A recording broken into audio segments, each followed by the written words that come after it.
เป็นคู่กันแล้วได้เป็นหัวที่เมียแก่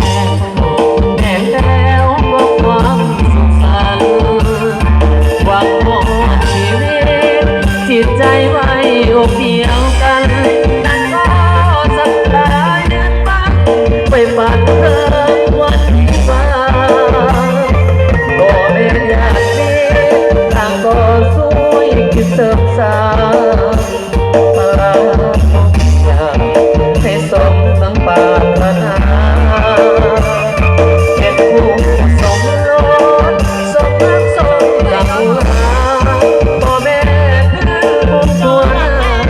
ต่างก็มาเพื่ออวยพรตายเองจงคงหักให้ยืนยาวมันอย่าแปรผันพักกันจนเท่าลงไปทรัพย์สินเงินทองขอจงนั่งร้องฟังไหลแม้เกิดเป็นลูกหญิงตายให้เลิศด้วยปาฏิหาริย์บัดนี้ทั้งสองสมปองเป็นคู่กันแล้วได้เป็นผัวได้เมียแก้วแต่แล้วก็คงสุขสันต์เมื่อยามปีข้า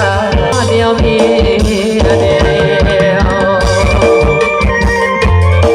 เกี่ยวกันเด้อทั้งเจ้าบ่าวเจ้าสาวเนาะเกี่ยวเอาส่งเอาใส่เอารับมารวยเอาความเอาลูกกันเนาะ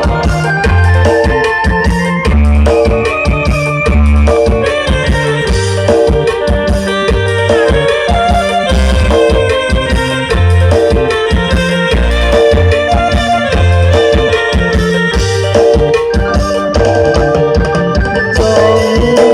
ขอให้ยืนยาวมันอย่าแปรผันทักกันจนเอาลงไปทรัพย์สินเงินทองขอจงนั่งน้องห่างไกลได้เกิดเป็นลูกหญิงตายให้เลิศด้วยปาฏิ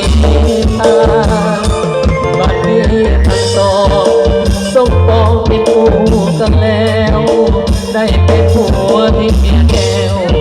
เห็นแล้วก็คงสุขสันต์ก็อยาก